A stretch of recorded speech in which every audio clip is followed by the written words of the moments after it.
Welcome to Geeks Worldwide presents Press and Key. I am, of course, your host, Michael Schluger, now new and improved with glasses.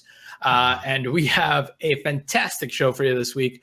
Bit light, but doesn't mean we don't have things to talk about. Let me introduce the crew. We have Josh Irwin. Howdy. How's it going, my friend? Good. It's not much there today. I feel like gaming news right now is sort of like in a wave. Like it comes in 1 week and it's heavy and then comes out and it's light. Well, we got Gamescom next week, so that's true. So that definitely is part of it. Our other member of the crew, of course, Yahel. Always good to have you. It's good to have you too. The smarter Schlugers here. That's right. Upgrade, baby. More like the dog scratched my cornea and now I need glasses to see. But the important thing is, I didn't lose an eye, so I can't really. Yes. Anyways, so let's start with a PSA, right? Pretty minor one, but I feel like we owe it to say this. Battlenet is now Battlenet again. Oh, so you can breathe easy. You know what? What was the horrible name that they came up with it? Battletech, or was it Blizzard Tech? No, it was Blizzard something, I think. It's Blizzard Battlenet now. It was just like Blizzard Launcher is all it was. Yeah, I think it was Blizzard Launcher or something like that. You know what? It's been so long since I played anything on Blizzard on Battlenet that I didn't even know like this was like a thing that's going on. Yeah, I mean, I actually play Blizzard stuff all the time, so I use the Battlenet launcher constantly. I think the interesting thing here was that when they announced Destiny, they kept referring to it as Battlenet, even though by that time the name had changed, and that caused like a bunch of confusion. And I think at that point they kind of just threw their hands up and said, "Fuck it, it's not a big deal.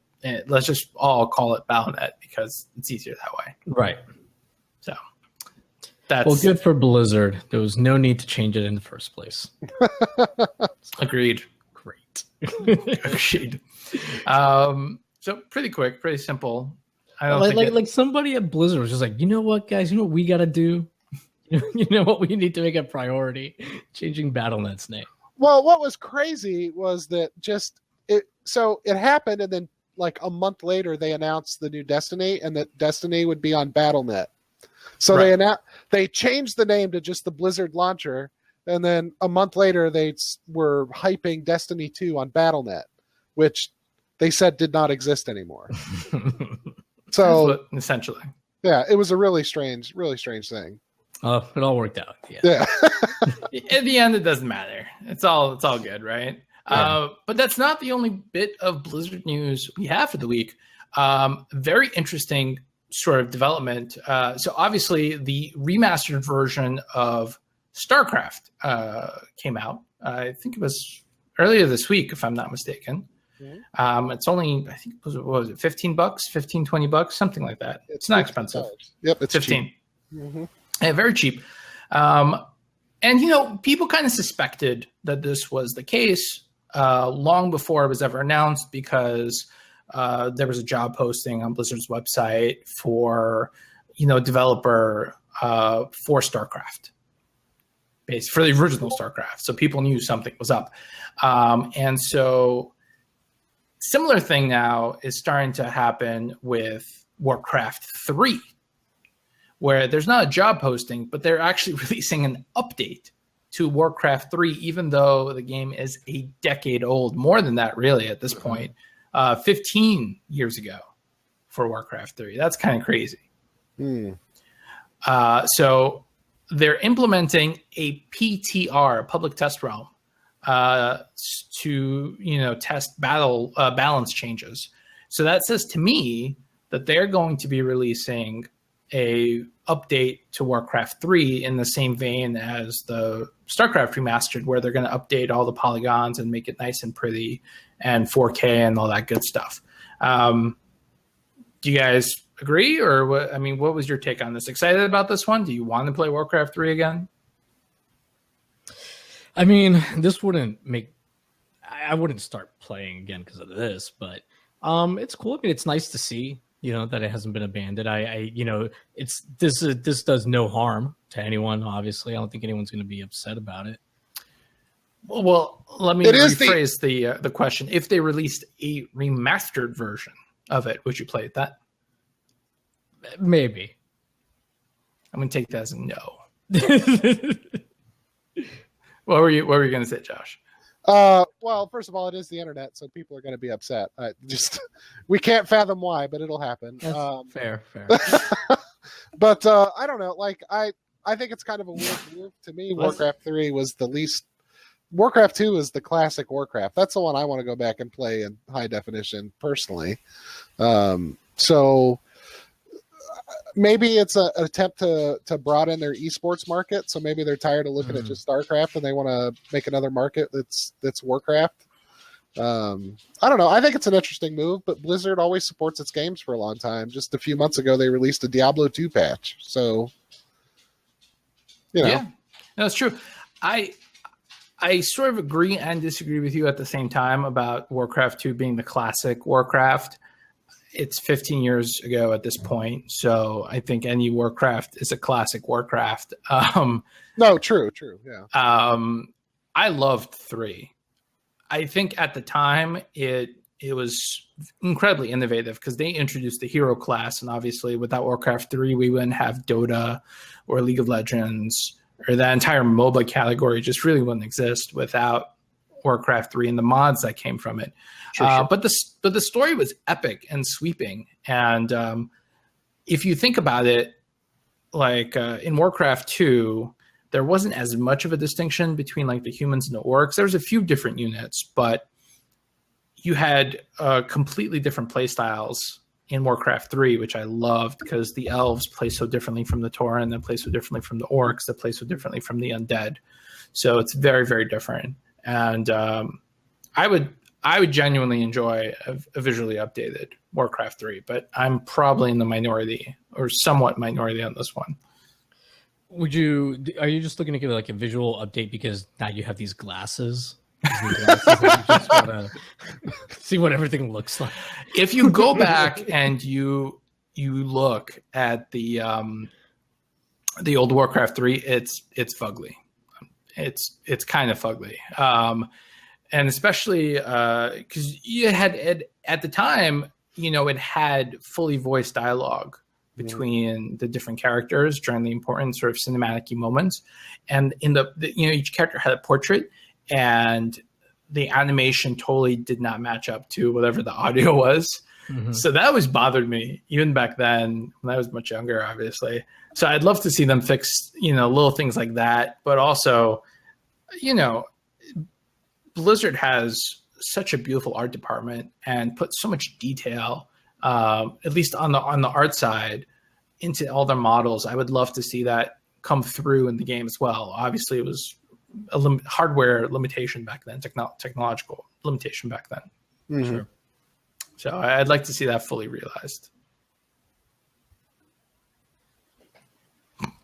And I see Ranjani's watching us, so she's at peak nostalgia for Warcraft 3. It's true, 15 years. It doesn't get any more peak than that. So, except maybe 20. But there's actually one more. Is there? Yeah. There's one other Blizzard story. This is kind of interesting. It refers to Starcraft Remastered. It has to do with Korea, of all places. Obviously, Starcraft is massive in Korea. The difference is in Korea, a lot of people don't really play video games at home. They tend to play them in a what's called a PC bank in Korea. And I wish Chris was here because I'm sure he could tell us a lot of information about them. But basically, huh? No, I'm sure he has lots of information about the bangs. I do. I think so. By the way, Chris, I know you're jealous because I look way cuter than you. Just putting that out there. So PC bangs, they are basically cafes. They're PC cafes where people would go and play all sorts of video games, not just StarCraft. But Blizzard Korea is doing something different this time around. What they're doing is they're charging the PC banks about the equivalent of 20 cents per hour that someone plays the remastered version of StarCraft at the cafe, and the stores are having none of it. They have actually filed a suit saying that Blizzard is breaching a local antitrust law, which is kind of crazy to me. Like, because 20 cents per hour doesn't seem like that much. I'm not sure how much they're charging the people that play StarCraft, but I imagine it's more than 20 cents an hour. Probably. And it's a better value than I got playing like Teenage Mutant Ninja Turtles in the arcade back in the day. You know what I mean? Yeah. You know, maybe it's just a thing where they don't want that line to be crossed, period. Maybe it's 20 cents now, but their fear is that maybe next time it's 50 cents an hour or whatever. So I see where they're coming from. Interesting. So, you know, for the original version of StarCraft, there was no charge. It was once they bought the copy of StarCraft, anyone could play it as much as they wanted. But, you know, Blizzard Korea is saying, well, this is a different game, is basically their argument. This is a new game with different elements, and that the new game offers attractive perks such as extra experience points to PC Bank players, which I didn't know that experience points was a thing. Maybe there's like a cosmetic element to StarCraft Remastered that I'm not familiar with. Could be. But I mean, that was a weird thing to me. It didn't quite add up. Yeah, I think they said too that you get achievements now in StarCraft Remastered. Like, I think you can actually earn achievements in it. I think that was another thing that they said. Yeah, but why is? I mean, I imagine that anyone that's going in there to play the game is going to play it multiplayer, right? I don't think anyone's going to go in there to replay through the story again, because again, this for sure has been out for a long, long time. By the way, the original StarCraft, if you want to play the non-HD version, is free at this point. So if you really want to check it out, you can. Yeah, the PC Bongs also accused Blizzard of making the original StarCraft hard to play on their modern systems. Like, that was another quote in that article. Yeah. And I'm not sure what that means or how StarCraft or how Blizzard is doing that, but yeah, it's weird, right? In fact, I believe that Blizzard made the two games compatible to the point that you could save a replay in StarCraft and load said replay in the remastered without an issue. I think you can play against people who are on both. I believe yeah. So I don't know where these charges are coming from. It's quite odd, honestly. But I'm curious to see how it shakes out. And this is something so foreign to us in the US because everyone, for the most part, games at home. I'm sure there's a PC cafe or gaming lounge in your local city, but there's probably like one and probably smells bad. And it's probably going out of business. And it's probably going out of business. This is true. So yeah, I don't know. Weird, right? Yep. Yeah. Just a completely different culture, South Korea and China, and just the way that they play games is strange. Mm-hmm. Pretty much. Next story we have loosely tied into Blizzard in the sense that it follows Dota, deals with Dota, which is obviously started off as a mod to Warcraft 3. We talked about this last episode that recently it was the World Championships, right, for Dota 2. At the World Championships, they had a special sort of event going on where they had an AI play against Dota 2 pros, and the AI won. Having said that, there are some caveats. It was only 1 versus 1, and they could only use one character who is called Shadow Fiend. So that was the issue. That was the catch, as it were. But in that specific situation, the pros could not beat the AI, and that is kind of crazy. Yeah. And so the people who made the AI says not only are they working on teaching it other characters, but they're working on a bigger version where it'll be like 3 versus 3 or something like that. Are you guys worried? that the AI revolution is coming. Well, you know what's funny? Elon Musk has been in the news recently for trying to warn people about the dangers of AI. So it's kind of interesting that it's his company building this. I guess maybe they're thinking, hey, how can we alarm people? I know. Well, the funny thing is he considers this okay because this is a very specific application of the AI. So he's cool with this. I think he's very much against like a neural network AI that's just sort of unleashed out there onto the internet, which has been done a couple of times as chatbots. Yeah, there's that open AI project too that's out there that's kind of big. So right. I kind of wonder like what things has Elon Musk and like Stephen Hawking seen that we haven't seen that actually makes them that scared of it all? Like, because they must have seen some stuff behind closed doors that made them go, okay, what the fuck now? Well, I recall reading, and this is going slightly off topic, that when we do this, the AIs start inventing their own language. Oh, yeah, I read that. Yeah. That they stop using English and they start creating their own, and that scares the fuck out of people. That just happened. I can't remember. I can't remember either. And they like shut it down. Right. Yeah, they're like, So, and I understand that's kind of frightening.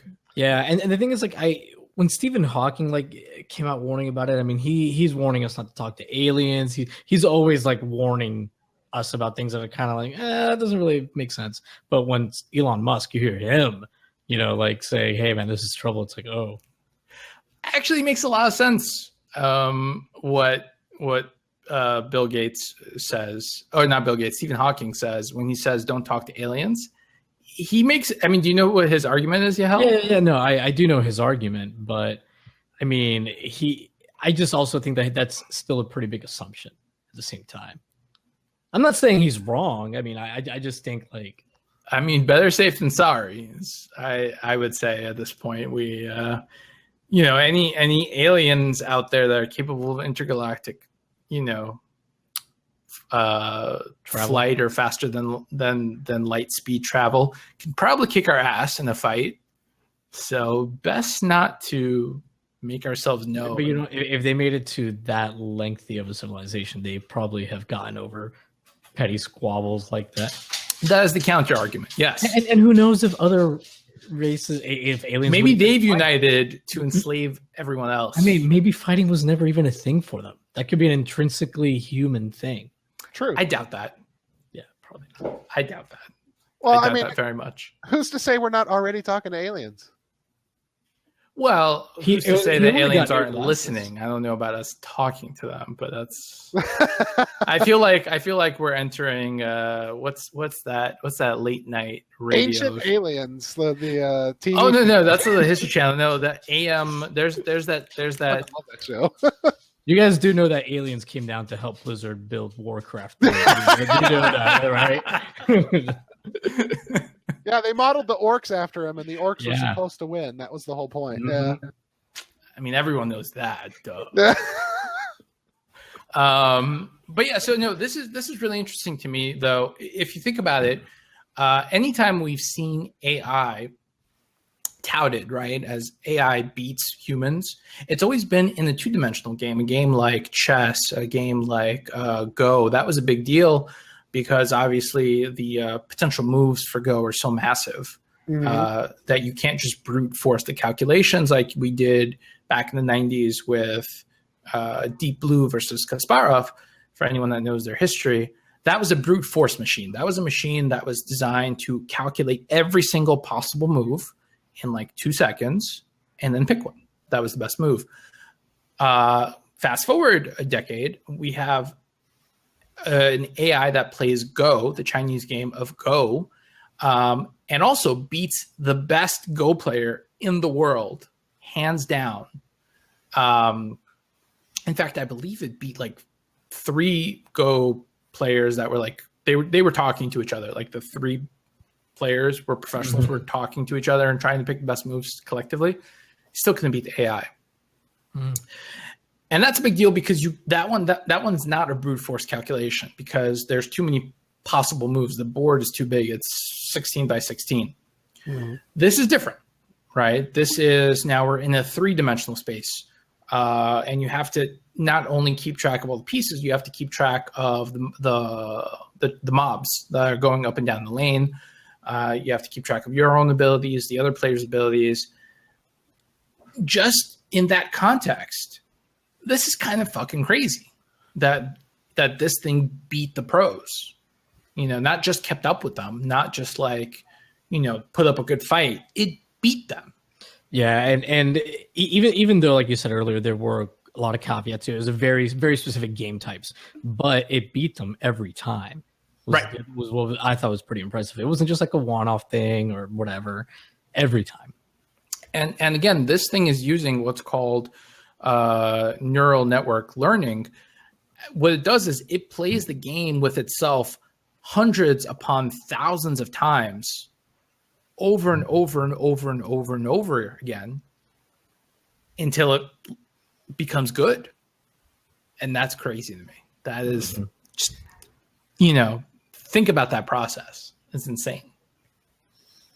That is pretty crazy. But I think I read too that they were using what they learned about this to help develop AI for like surgeries and stuff like that. Like that's why they wanted it to work in a 3-dimensional space. That makes sense. That's so cool. I thought that was kind of neat that Dota could have some influence on the way future surgeries are performed by robots. Like now, one more thing I want to highlight, which I think was really interesting, was they put the bot out.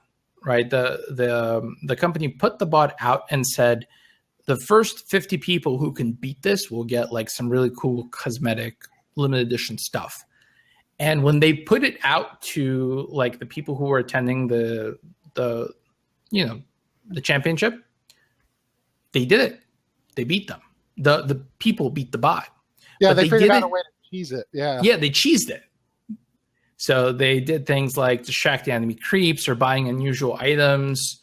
So they did things that were so out of the ordinary for, what the AI had, experienced already, that it played a lot worse versus, pros that have a very sort of specific path that they tend to take when they're playing the character. So I thought that was really interesting as well. Let me just see here. I believe we only have 10 minutes more left in the show. We are trying a shorter format for anyone listening in from the usual. Our next topic, and I think we're almost up to the last one. No, two more to go. The first is The Secret World. Did anyone play this? I've never heard of it until I've never heard of this. That's funny to me. So I had heard of it, but I had never played it. The Secret World was an MMO, semi-successful, that focused on like the occult and the supernatural, and was based in modern times. And it's getting a TV show. It is being developed by Johnny Depp, of all people. And I don't know, this is kind of interesting in the sense that you don't really see too many video game properties being developed or being developed well. Are you guys going to check this one out once it comes out? I don't know. Maybe. I haven't even watched Castlevania yet. Oh, it's good. You should watch it. I know. That's what I keep hearing. That's funny. I heard it was bad. I heard towards the end it kind of tapers off a bit. But anyways, this isn't about Castlevania. Interesting. I don't know, man. I'm sure it'll be fine, I guess. I don't know anything about other than what I read in the article about it. So I don't know. I guess have to wait and see. If any of our listeners out there have played it and are a fan of the Secret World and want to sort of come on the show and tell us a little bit more about it, I would absolutely love to do that. So reach out at Pack Podcast or just leave a comment below, and we'll do a little mini Secret World, special, and hear your thoughts. Because I knew of the game, but I never dipped my toes in. I was too deeply entrenched into World of Warcraft to ever play this one. So there's that. Our last regular story has to do with, and I don't even know where to begin with this one. Basically, this game came out called Tokyo 42. And then a few days later, this guy pops up on the internet and says, oh man, this game Tokyo 42 is a ripoff of a game called Tokyo 41. And he starts posting these images of, and you know, like, I don't want to say just images, like video of this game that's done in this old school style on, it's like the ZX Spectrum. I can tell you, it has to be pronounced ZX Spectrum, as many UK people have let me know in my YouTube comments. I see. Okay. Thank you for that correction. Hey, you're welcome. So ZX, Yes. ZX, is that right? Yeah. So yeah, he was saying like this is a ripoff of a game I made 30 years ago, and you know he posted video of gameplay and all that stuff, and then people kind of went, what? And they started doing research and looking into it, and no one had heard of this game that supposedly had been around for 30 years. And at first the guy was like, oh, it was just sold in local shops and blah, blah, blah. It's definitely a thing. After a little more digging, it was revealed that it was the same person. The same person had developed both games. He felt that Tokyo 42 wasn't getting any attention. So he basically demade it into Tokyo 41 to get some attention in the news. And it worked. We're talking about it, right? Yeah.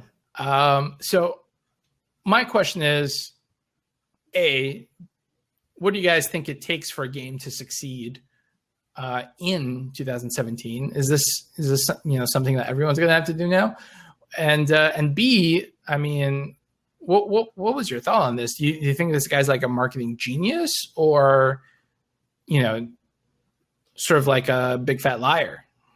I don't know. I mean, it seems to be pretty tongue in cheek, right? So, I mean, I think like had the guy actually trying to act like you know he's very like if he was very seriously trying to fool people, that'd be one thing. But it seems like it's tongue in cheek. You know, I think it's good. It's a good idea. Getting a lot more attention than before. Yeah, I think it's an interesting viral marketing plan. Like, you know, like how do we do that with the podcast? Do a team makeup podcast. We get old man makeup and like you're like, oh, that's a rip off our podcast, our radio show. They're redistributing our work. What we need to do is we need to start doing the show in Morse code and just put up, you know, just beep beep beep beep beep beep beep. Just do that essentially for 30 minutes. There you go. But yeah, I think it's cool. I totally agree with Josh. I think it's an interesting idea. And it worked out. So It did. Do you feel like every indie needs a gimmick now to succeed, or you know? I mean, certainly not every indie, but I mean, it's a crowded field, you know. I mean, it's hard to get noticed even if you have a good game. Mm. And I'm looking at it, the ZX Spectrum version of it looks pretty cool, actually. Yeah, it does. I was just watching it too. Yeah, it looks kind of dope. Yeah, the interesting thing to me is, you know, like his original game, Tokyo 42, sort of got okay reviews, not great. I think its overall Metacritic is 72. Which seems like a lot, but in the world of Metacritic, it's not, right? Which is kind of mean to say. But yeah, no, it definitely got him a lot of attention, and it's a difficult question to answer. Like, is it a great marketing campaign that you need? Do you need something to go viral to be successful? What does it take? How far do you need to go? And this guy went pretty far. Yeah, I think it worked out. Hey, historic nerd, if you're going to use your decoder ring, it's only going to say "drink more Ovaltine." That's the only message we can send out in Morse code. Oh my god, that's now I get it. Like this. Sorry. Christmas story joke. It's, you know, it's a thing. So that is it for the regular stories. We do have one what the fuck story for the week, and it involves porn bots. They're a thing now, and they are invading your video game console. People on PlayStation Network and on Xbox are starting to be messaged by strangers asking them to come watch them do sexy things. And Josh, I believe you actually experienced this firsthand. Yeah, I get them all the time because I have the PlayStation messaging app on my phone. I get these stupid things all the goddamn time. And it's kind of like, it's like they got bored of Tinder. They realized that the people in Tinder got wise to them, so they moved to PlayStation because they figured, well, lonely nerds are stupid. So... yeah, I've been getting them for a long time too on PSN. Maybe like 8 months or so. But really? I don't know. Yeah. I don't know how well they work. I never bother replying, or I don't even bother reporting. I'm playing real hard to get with these porn bots. But yeah, man, I've seen them for a long time. And so, Josh, you haven't actually spoken to these bots either, right? The first time I got the message, I didn't realize it was a bot, so I responded. I'm like, "Do I know you? Why are you messaging me? Like, how did you get my information?" Oh, I was just, I can't remember what she said. It was something like, "Oh, I was just lonely and Thank you for doing the voice. That really helps sell the whole thing. I was just lonely and was looking for somebody to chat with, and I'm like, I'm PlayStation." And then I realized what was going on. I'm like, no, but wait, but you didn't know it was a woman, or did you know it was a woman? That's very presumptuous of you. Well, the name, okay, so you saw the one earlier was Crystal something, and then, Crystal Drip or something like that, right? Yeah, that sounds like an STD. But you got the Crystal Drip, man. That's not good. Yeah, digital STD. Yeah. Oh, yeah. The first one I got was from Jenny Faith. Okay. She said, "Hey," and I said, "Hi, do I know you?" And she said, "I got your name from the member search here on PSN app because I was bored and looking for new people to talk to. How old are you?" And I stopped talking at that point. I see. You should have said 6. And then I got another one from Sprinkles Adina, which, okay. These names, man. Just says they're randomly generated. And then Dripper Crystal, which I'm pretty sure is an STD. So, yeah, those are the ones that I got just this week. Interesting. So, I mean, it must work to an extent because they keep happening, right? So, yeah.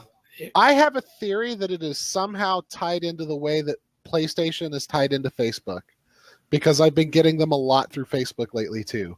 A lot. I've been getting a lot of random friend requests. Yeah, me too, for about 3 weeks. Yeah, for the last 3 weeks with women, their first picture is just cleavage and jugs, It's I really do. I believe it has something to do with the way that they're tied to Facebook. Interesting. I haven't gotten these messages. Oh, poor Mike. I know. Now with the glasses, you will. I'm too sophisticated. They can't handle it. They know that they can't. That's what it is. We'll never fool them. They're intimidated. I understand, good looks and all that stuff. So that's what it is. But yeah, no. What steps do you think Sony can take to kind of stop this stuff, if any? Right? Because we often make fun of Nintendo for having very strict policies when it comes to messaging, and it's very difficult to message another player.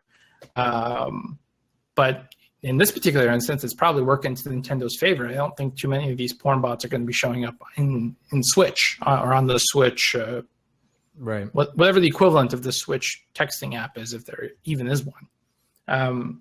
So yeah, what do you think should be done? Sony doesn't even know how to let you change your gamer tag. So I don't know. I don't. I mean, what more can they do besides try adding filters and whatever? Because I mean, I'm sure they already have some anti-spam weeding stuff. I'm sure they'll just keep using that stuff. What can they really do? You can't eliminate it 100%. Mm-hmm. And I don't have kids, so I don't care. Right. Well, I'm sure you probably know, but other people, I'm sure, have kids. No. playing on no kids play PlayStation. This kind of shit is the reason that, like, when I have kids, why they won't play with a console that is actively online without my being in the room. It's just so I was thinking you could just restrict it so that you can set an age for each ID on the PlayStation, and then you need to password protect each ID so your kids can't just log in as you, without putting in the password, and then. If they're under 18 or whatever, they can't be, or maybe under 16 or something, they can't be messaged through the PlayStation. But I agree with you that Sony's not very good at these things, so I totally don't think either of those things are going to be implemented. Mm-hmm. So, I mean, it's obviously a problem on Facebook lately, and they're completely silent about it too. So, yeah, Interesting. Well, you know what? Believe it or not, that is all we have, honestly, for this week because of Gamescom. But as always, we'd love to hear from you guys. If you enjoyed the show at all, make sure you hit like, subscribe, or comment below. We always want to hear back from you guys. And next week, I think, I'm traveling, so I don't know if we're going to do a show next week, but we're going to try and make it happen. I'll talk to you guys after the podcast. But until next time, I have been your host, Michael Schluger. Josh Irwin. And Jahel. Push a lot of keys for us. We'll see you next week. This has been a production of the GWW Radio Network. Please don't forget to subscribe, rate, and review us on iTunes, Stitcher, and SoundCloud. Also, check out Geeks Worldwide at thegww.com for all the latest news, reviews, and opinions on video games, comics, movies, TV, cosplay, and more. Geeks Assemble!